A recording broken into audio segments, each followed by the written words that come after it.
Do you struggle with learning the rules of golf? Whether you've been playing for years or are brand new to the game, this is the podcast for you. Welcome back to Golf Rules School podcast with Blakey and Marcela. I'm Marcela Smith coming to you from Palm Springs, California. And I'm Blakey coming to you from Melbourne, Australia. Blakey is a rules official, and I'd actually like to know today, Blakey, have you made anybody cry lately? Not lately, but hopefully I've made people happy by encouraging them to learn the rules of golf. Well, I like that better than crying, for sure. We have a ton to cover today, so let's just jump right in. We're going to talk about relief options. We're going to talk about penalty relief versus free relief. We're going to talk about abnormal course conditions and all the little things that fall in that, which quite often entitle you to free relief. We're going to just hit again on that club length because it is an important term to understand when measuring for that relief, and how to drop. We're also going to talk just briefly about penalty structures because there's something in there that I'm pretty sure 99% of you don't know about. And yeah, that's what we're going to cover today, Blakey. Yeah, okay, let's get started with the simple golf rules question of the episode. Do you get to pick, do you get to choose your nearest point of complete relief? And we'll cover that answer throughout the podcast, and then we'll give you the answer at the end, and hopefully we can confirm that you've got it right. Sounds good. I think many people know the answer, but it doesn't mean they act that way when they're taking relief. So let's talk about penalty relief versus free relief, what those basic differences are. Yeah, so penalty relief is when you have to take a penalty because of an error of play, or it's your best option to get you out of that situation. So instead of trying to make a stroke at your ball, you're going to take a drop or take a place, get your ball into another area or another part of the course by simply lifting it and moving it and dropping it into this new relief area. It sounds more complicated than it is, but imagine, if you will, your ball stuck up a tree. It's stuck up a tree and you can't actually try and make a stroke at it. Now, your ball is in play, but you've decided that I can't reach it, so I'm going to have to take an unplayable. Now, you've got the three options for the unplayable, which we'll cover later, but just want you to realize what the difference is between penalty and free relief. So that's the penalty of one stroke. Sometimes in a bunker, it could be a penalty of two strokes as one of your options, but you've got to add a shot to your score. Now, free relief, as it sounds, is you don't have to add a stroke to your score, and we're just getting you away from the condition that allows you the free relief. So, we're going to cover abnormal course conditions, and of those four abnormal course conditions, they will be one of the conditions that will allow you free relief. But it doesn't necessarily mean that you're going to get your ball into a better spot. You'll see on tour quite a lot that they actually sometimes hit their ball off the cart path, or they hit their ball out of the GUR, because where they were going to drop their relief area would actually put them in a worse spot. So they choose not to take the free relief and instead just play the ball as it lies. So free relief doesn't mean free drop into the middle of the fairway and have a nice hit towards the green. It just means we're going to give you relief and we're going to get you out of the interference that you have with that specific condition. That's all it means. And there are some times when you're not even allowed free relief from an immovable obstruction or an abnormal course condition, such as when your ball is in a penalty area. Okay, so we talked that you can get free relief sometimes. So, and obviously you want to take it if you can. There's situations that you should take advantage of because you have this thing, which could be this abnormal course condition, can include what's called a immovable obstruction. And those include cart path, a drain, sprinkler head, an electrical box. There's lots of examples of these man-made immovable obstructions. These obstructions, these man-made things, are one of the possibilities that fall under abnormal course conditions. What else could fall under an abnormal course condition? Yeah, so abnormal course condition has 4 umbrella terms underneath it. You've just explained immovable obstruction. We talk about movable obstructions in one of the other episodes of the podcast, where an obstruction is man-made, artificial. But if you can't actually move it, it's going to be an immovable obstruction. A cart path and a sprinkler head are perfect examples of that. Other ones that come under that umbrella term of abnormal course condition, ground under repair. So that's, as it sounds, ground that is under repair and the ground staff are looking after it.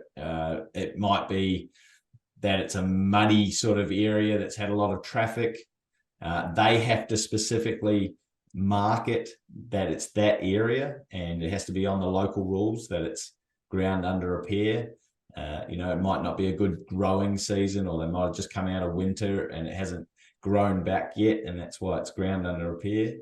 And then you treat that the same as any other condition under abnormal course condition, and you would be allowed to get free relief for a reasonable stroke when your ball is not in a penalty area. That is an option. So just, any of these options for free relief from interference from an abnormal course condition is an option. As you said earlier, you might not always elect that option. And most of the time, it's a good idea to leave it there, to leave your ball sitting there as you go through what your options are, what your relief area may be, which we're going to talk about before you make that decision, because you might realize that you're definitely not going to be any better off. And you might, as you stated, might just play it as it lies. And in the case of ground under repair, yeah, the greenskeeper would probably prefer that you think it's a must, but it's actually a may term under the rules. You don't have to take relief from it.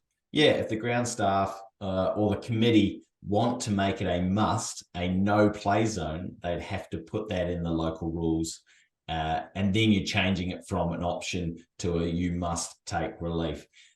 When they're going to do that is when they really want to protect the area from people walking over there, or it might not be safe for people to walk through there, say a sinkhole or something like that. It might be quite dangerous to actually have anyone walking nearby at all. With those situations, as you said, Marcela, when it is a may, you're leaving your ball there and you're looking for the nearest point of complete relief. And the nearest point of complete relief is, as it sounds, it has to be the nearest point that's no nearer the hole, and it has to give you complete relief from the situation. If that puts you behind a bush, behind a tree, in long, thick grass, you may not want to take that option. So you've always got to check out where your nearest point of complete relief is actually going to be. It doesn't mean that it's going to be closer to the fairway. It's not the nicest point of complete relief. It's the nearest point of complete relief. So you've got to watch out for that before you actually choose that option. Because if you pick the ball up and then you choose not to take free relief or penalty relief, then replacing that ball on the original spot and playing it from there is going to cost you a one-shot penalty. Yeah. And so now we have, as we said, the abnormal course condition, a immovable obstruction, ground under repair, and what else do we have? The other 2 conditions under abnormal course condition is temporary water. So temporary water, you've had a lot of rain, sort of semi-flooded or just low-lying areas of pooled with water, and it's outside the penalty area. Any water that's inside the penalty area is not temporary water. So you've got water that's outside the penalty area. You would be able to get free relief from that. Now, that can be a little bit of a hard one as to find your nearest point of complete relief. But it could be an expansive area of water and you need to go further away. That's no nearer the hole than you'd like to. And again, that could put you behind trees, behind a mound. It can't put you in a bunker. It can't put you in a penalty area. You have to stay in the same area of the course that your ball is currently located in. But temporary water, when there has been, a bit of water around, a bit of rain, can certainly be out in the golf course. It doesn't happen for me that often because I'm a fair weather golfer. I just play when it's sunny and dry. And you wouldn't get too much rain in Palm Springs, would you, Marcel? No, very, very little rain, but I have experienced that temporary water. We used to call it casual water or standing water. Now it's technically called temporary water. And it isn't just because you feel like it sounds squishy or you happen to think that it's wet, but there's an actual real qualification for that, Blakey. Yeah, you must see it around your ball, or you must see it before or after you take your stance. And so you're not allowed to jump around and try and create, a few splashes. It's just in taking your reasonable stance for the shot, or it's already around the ball. You're not allowed to press around the ball to see if water's going to come up either. And the last one is an animal hole. We used to call it a burrowing animal hole. Now it's just called animal hole, and it actually includes some tracks up to the hole itself, right? Yeah, tracks or the material that's been dug out of the hole is included as part of the animal hole that you would get free relief from. And so if you've got interference to your stance or the ball or the area of your intended swing, then you get free relief from the animal hole as long as it's not inside a penalty area. Now, those animal holes, I can think of rabbits, foxes, wombats. We have wombats down in Australia. I don't even know what a wombat looks like. It's like a small ball of muscle.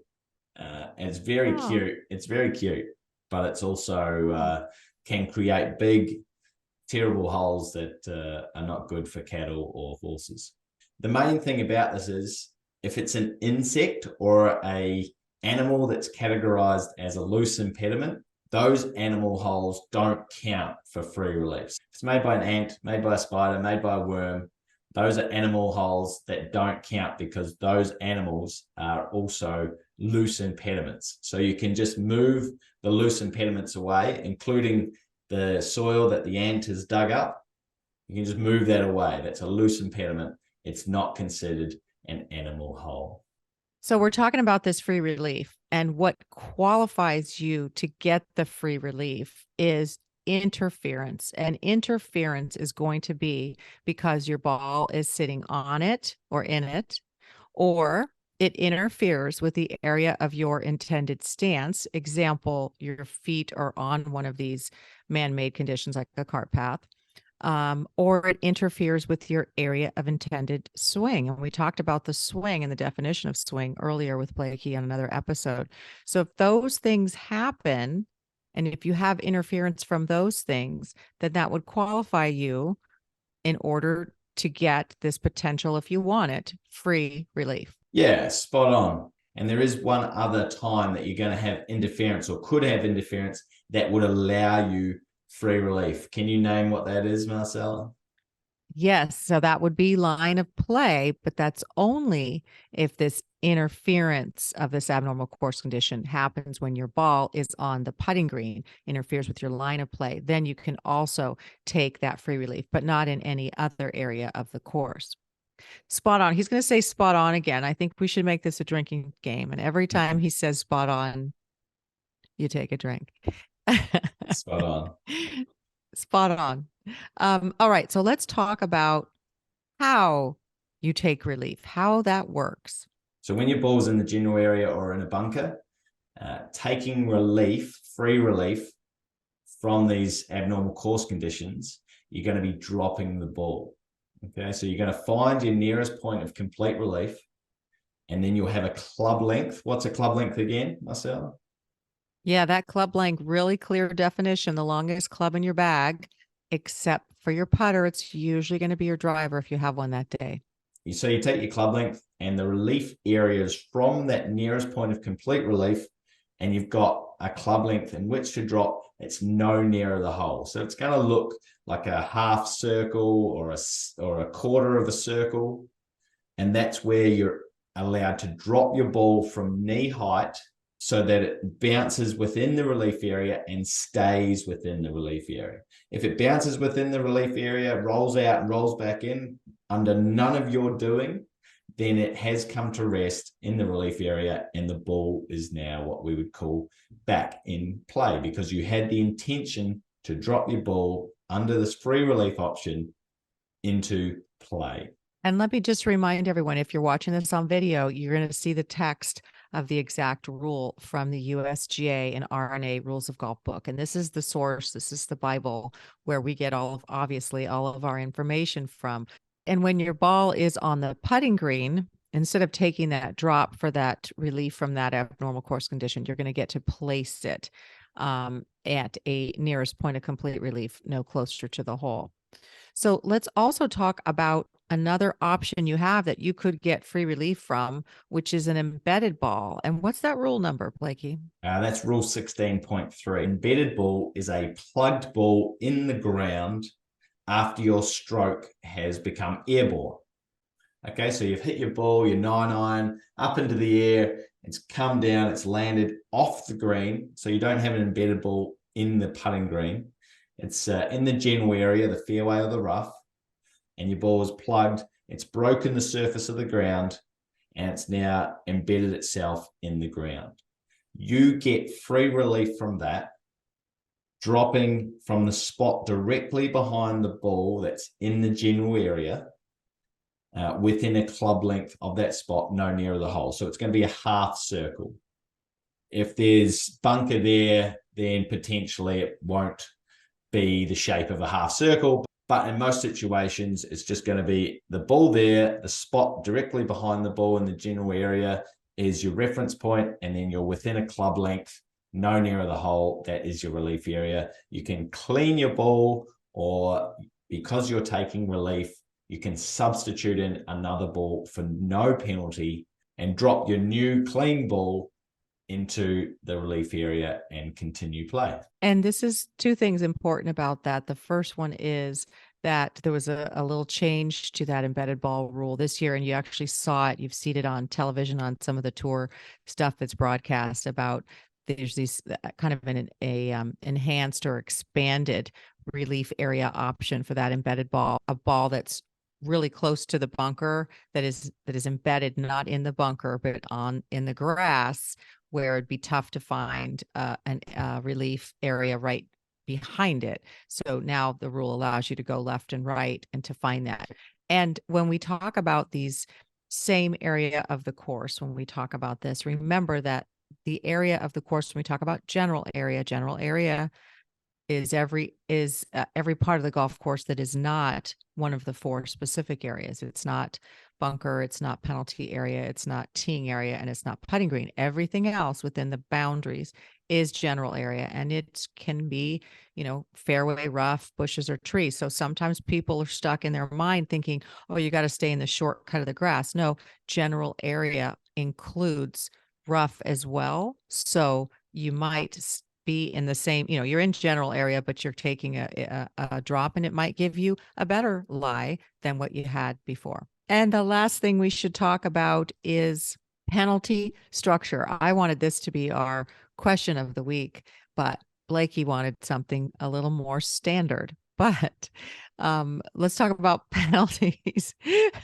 Blakey has a lot of very complicated questions. The question on his GolfRules Questions podcast, the question goes on for like 3 minutes. And you're like, wait a minute, let me start over. Who's what? Who's A? Where's B?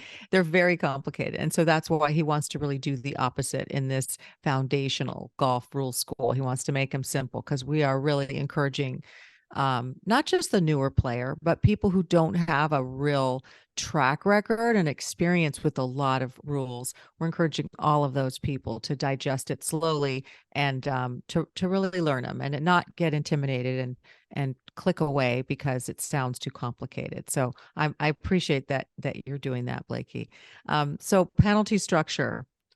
We all know about a one-stroke penalty, and we kind of know sometimes there's a two-stroke penalty, but let's talk about the other penalties and how you kind of know. Just a quick recap.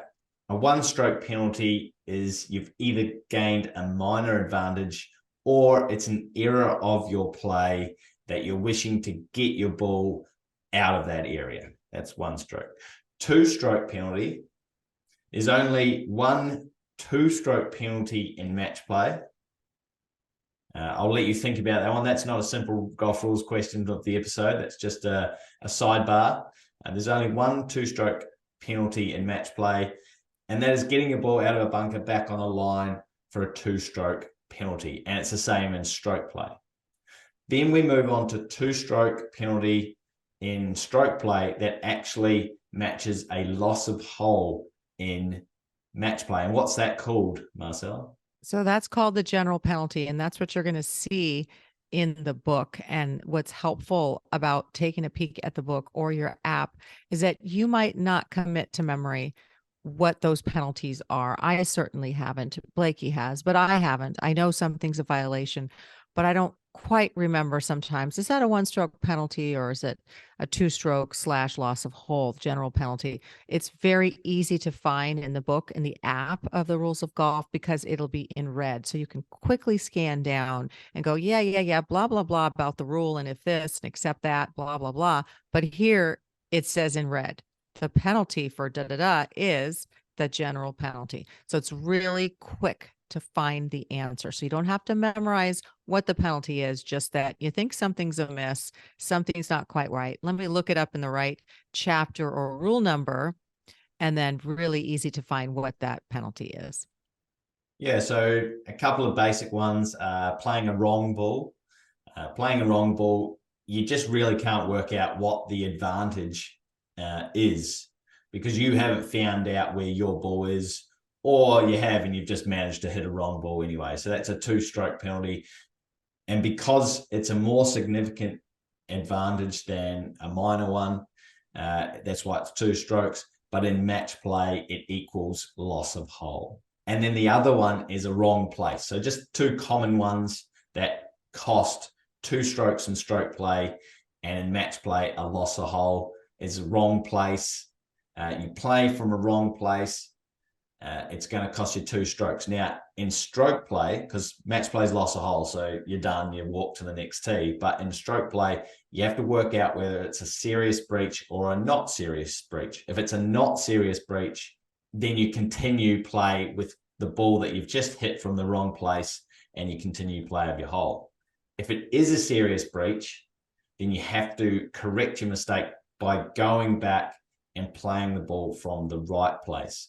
And this can be a little bit of a difficult one that you might have to leave for the committee to decide. And if that is the case, and there's no committee or no rules official out there right in front of you to ask the question, you may wish to play two balls. And playing two balls might mean that you fix the mistake by playing from the right place, and you'll also continue play with the ball that was played from the wrong place. But you need to announce that before you're going to do it. Yeah, and when we explain the kind of options if you're unsure about a rule, both in stroke play and in match play, which are so important when you're in any type of a competition, we have a video series or video course available about competition strategies and tournament formats. So we talk in really great detail about that and how to resolve those, because people get very confused about how to deal with issues, not just technically how to resolve an issue or put in a request for a ruling, etc., play two balls in stroke play, but also how to handle it sort of mentally and emotionally, staying friends with everyone you're with, but bringing up that, oops, something's not quite right there. So we talk about that in great detail in that course series, and there'll be a link down here for you guys to consume that if you want. Well, the other big one for a penalty is the big Dairy Queen, as they like to call it, the disqualification, and what types of things can get you disqualified. Yeah, disqualification, that's the penalty that's going to get you to stop straight away. You're out of the game. It's over for you. You've done something so serious that you can't come back from that. Basically playing with non-conforming clubs, or not correcting your serious breach when playing from a wrong place. Those are the type of things that will get you kicked out basically straight away. So that penalty structure, again, it could be a one-stroke penalty. It could be the general penalty, which is 2 strokes in stroke play or loss of hole if you're playing in match play. A disqualification if it's an egregious situation that you're in. And the other one is match adjustment, which isn't very common, but there's a little nuance in there instead of loss of hole. So we have covered a lot today, and we've got more to cover next episode. We're going to talk about penalty areas, stroke and distance, lost ball, which gets confused a lot, provisional balls, and unplayable lies. So a lot of good stuff in there. But before we end today, we need the question or the answer to the question. Yeah, so the simple GRQ of the episode, do you get to pick your nearest point of complete relief? And the answer is no. The nearest point of complete relief is, as it states, the nearest point of complete relief. And as we talked in the episode, it's not the nicest point of relief. It's the nearest point of complete relief. So you don't get to pick it, but you do get the option of whether you're going to use that relief area or not for free relief from an abnormal course condition. Awesome. Thanks everyone for being here. Be sure to check out girlfriendsguidetogolf.com and Golf Rules questions on every social media platform that exists to man. We'll see you next time. You're not allowed to clean it. Now, if there's no mud on it, then you're not cleaning it, but it's better to not look like you're cleaning it. So you should hold it like this, or you could set it down somewhere if you want to, but you probably should not put it in your pocket, because if it did have some dirt on it, well, you've now cleaned your ball, and that's a penalty.